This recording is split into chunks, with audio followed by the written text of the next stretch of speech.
కన్యా రాశి వారికి ఈ 2025 సంవత్సరం ప్రారంభం హెచ్చుతగ్గులతో నిండి ఉంటుంది. అయితే మీ పనులు, మీ కోరికలు మాత్రం నెరవేరుతాయి. అలాగే ధనలాభం పొందుతారు. కానీ శృంగార సంబంధాల్లో ఒత్తిళ్లు పెరుగుతాయి. వివాహ సంబంధాల్లో అభద్రతా భావాలు పెరుగుతాయి. ఇంకా మార్చి చివర్లో శని మీ 7వ ఇంట్లోకి ప్రవేశిస్తాడు. ఇది మీ దీర్ఘకాలిక వ్యాపార నిర్ణయాలకి ప్రయోజనం చేకూరుస్తుంది. మీ వైవాహిక బంధంలో మీరు ఎంత న్యాయంగా ఇంకా నిజాయితీగా ఉంటే అంత మధురంగా మారుతుంది.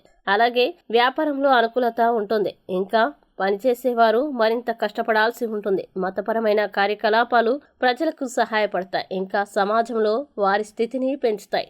అలాగే బృహస్పతి మే నుండి 10వ స్థానం నందు సంచరించనున్నాడు. శని 7వ స్థానం నందు సంచరించనున్నాడు. రాహు మే నుండి 6వ స్థానం నందు, కేతువు మే నుండి 12వ స్థానం నందు సంచరించనున్నారు. ఆయా గ్రహ కన్యా రాశి వారికి 2025 సంవత్సరం యొక్క వార్షిక ఫలాల్లో చేయాల్సిన పరిహారాలు గనక చూసినట్లయితే, కన్యా రాశి వారు రోజు జంతువులకి బ్రెడ్ తినిపించండి. ప్రతి గురువారం విష్ణువు ఆలయంలో పప్పును సమర్పించండి. అలాగే కన్యా రాశి జాతకులు 2025లో మరింత శుభ ఫలితాన్ని పొందుతారు. ఈ సంవత్సరం పొందడం కోసం దక్షిణమూర్తి స్తోత్రాన్ని పఠించండి. ఆదిత్య హృదయాన్ని పారాయణం చేయండి. అలాగే కనకదార స్తోత్రాన్ని పఠించండి. తీర్థయాత్రలు, పుణ్యక్షేత్రాలు, దర్శనాల వల్ల శుభ ఫలితాలు కలుగుతాయి.